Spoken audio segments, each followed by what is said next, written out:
जय हिंद दोस्तों। अभी अभी एक बहुत बड़ी खबर निकल के आ रही है कि यूएसए के प्रेसिडेंट डोनाल्ड ट्रंप ने एक पॉलिसी साइन किया है तिब्बत को लेके, और इस पॉलिसी का नाम है the Tibetan policy and support act. दोस्तों आज के इस वीडियो में हम ये समझेंगे कि ये पॉलिसी है क्या और इस पॉलिसी की वजह से चाइना नाराज क्यों है, और आपको इस वीडियो में ये भी पता चलेगा कि क्यों चाह के भी चाइना इस पॉलिसी को रोक नहीं सकता है। आपको इस टॉपिक के बारे में कंप्लीटली पता चल जाएगा। तो सबसे पहले आइए आपको समझाते हैं ये जो पॉलिसी है ये पॉलिसी है क्या। तो दोस्तों आपको बता दें जो पॉलिसी है, ये पॉलिसी का जो सबसे बड़ा मकसद है वो मकसद है कि जो 14th दलाई लामा है उनके सक्सेसर को ढूंढा जाए और उनके सक्सेसर को इलेक्ट किया जाए, और 14th दलाई लामा की जगह एक नए दलाई लामा को इलेक्ट किया जाए। अब दोस्तों आपको बता दें 14th दलाई लामा जो इस समय है प्रेजेंटली, उनका नाम है तेंजिन ग्यात्सो। आप यहाँ इमेज देख सकते हैं, ये है हमारे 14th दलाई लामा जो इस समय हिमाचल प्रदेश इंडिया में रहते हैं, और इनके सक्सेसर को ढूंढने की बात हो रही है क्योंकि ये काफी ज्यादा एजेड हो चुके हैं। और दूसरी बात, ये जो दलाई लामा है 14th दलाई लामा, ये इंडिया में रहते हैं, इनके तिब्बत में उतना ज्यादा डोमिनेंस है नहीं, और यूएसए ये चाहता है कि जो 15th दलाई लामा रहे उनका तिब्बत में ही रहे और वहां पे उनका डोमिनेंस बहुत ज्यादा रहे। इसलिए यूएसए चाहता है कि तिब्बत के लोग ही 15th दलाई लामा को इलेक्ट करें। तो इस पॉलिसी का सबसे बड़ा जो पॉइंट है वो ये वाला पॉइंट है। अब दोस्तों इस पॉलिसी का दूसरा पॉइंट ये है कि कैसे भी करके यूएसए कंसुलेट खोला जाए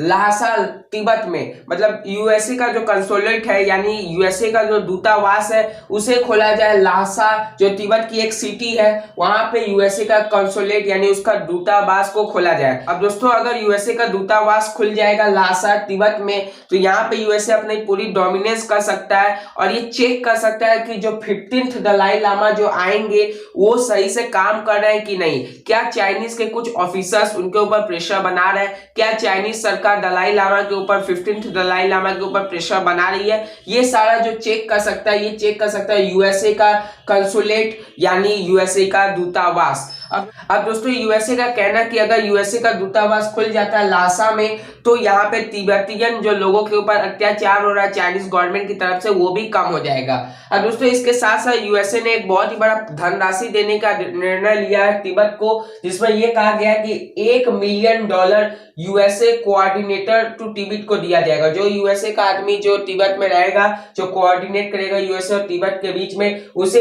$1 मिलियन रुपए दिए जाएंगे। इसके साथ साथ यूएसए ने $6,50,000 यानी $6,50,000 स्कॉलरशिप प्रोविजन देने का ऐलान किया। स्कॉलरशिप प्रोविजन मतलब जो खाद्य पदार्थ होंगे, सामान होंगे खाने पीने का, वो यूएसए इतना रुपया देगा ताकि तिब्बत के लोग सही से खाना वाना खरीद सके, प्लस खेती होती पे काम कर सकते हैं। इसके बाद तीसरा जो है $5,75,000 है वो स्कॉलरशिप एक्सचेंज इनिशिएटिव है। उसके साथ $8 मिलियन जो है वो तिब्बतियन ऑटोनॉमस रीजन में मिलेगा। फिर $6 मिलियन तिब्बतियन जो इंडिया में रहते हैं उन्हें भी $6 मिलियन दिया जाएगा।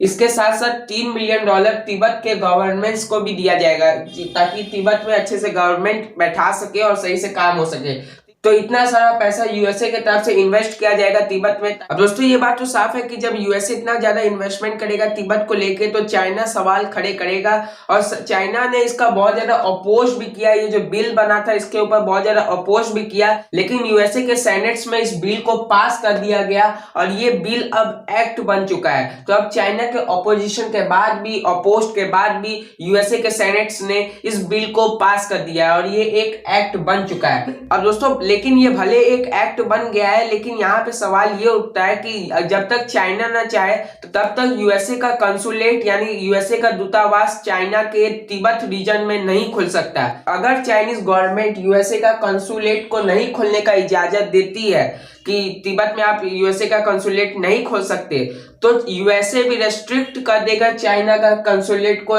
यूएसए में खोलने के लिए। तो अब चाइना भी यूएसए में कंसुलेट को नहीं खोल पाएगा अपना, जब तक चाइना अलाउ ना करे यूएसए को कि वो तिब्बत में अपना यूएसए कंसुलेट खोल सके। तो यहाँ पे टिट फॉर टैट का यहाँ बदला की भावना यहाँ पे साफ दिखाई दे रही है कि अगर आप हमें इजाजत नहीं देंगे वहां पे दूतावास खोलने के लिए, तो हम आपको इजाजत यहाँ पे नहीं देंगे कि आप यहाँ पे काम कर सके अपने दूतावास में। तो यहाँ पे पूरी तरह प्रेशर बनाया जा रहा है चाइना के ऊपर कि कैसे भी करके वो परमिशन दे यूएसए का कंसुलेट खोलने के लिए तिब्बत में। अब दोस्तों चाइनीज फॉरेन मिनिस्ट्री के स्पोक पर्सन जाओ लीजेन ने ये कहा है कि ये जो यूएसए कर रहा है इससे दो देशों के बीच में डिस्प्यूट और ज्यादा बढ़ जाएगा।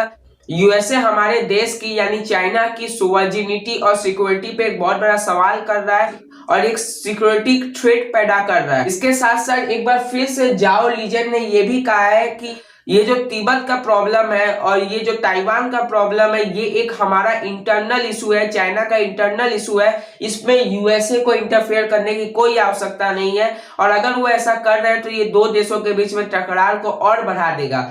जो चाइना के फॉरेन मिनिस्ट्री के स्पोक पर्सन ने ऐसा बात कहा है जिससे ये साफ पता चलता है कि चाइना यूएसए के इस मूव से काफी ज्यादा नाराज है और हमें कुछ और बड़े डिस्प्यूट देखने को मिल सकते हैं चाइना और यूएसए के बीच में। इसके साथ साथ आप देखिए जो चाइना की मानसिकता है चाइनीज गवर्नमेंट की वो ये है कि वो दलाई लामा जो होते हैं उन्हें सेपरेटिस्ट समझते हैं। उनका ऐसा मानना है चाइनीज गवर्नमेंट का कि जो दलाई लामा होते हैं उनका ये मकसद होता है कि कैसे भी करके तिब्बत को चाइना से अलग कर देना, ये चाहते हैं। इसीलिए दलाई लामा को चाइनीज गवर्नमेंट हेट करती है और इसी वजह से जो 14th दलाई लामा है जिनका मैंने आपको नाम बताया वो इंडिया में आके रह रहे हैं। तो इसीलिए चाइना ये नहीं चाहता कि कैसे भी करके दलाई लामा को इलेक्ट किया जाए, 15th दलाई लामा सक्सेसर उनका लाया जाए 14th दलाई लामा के।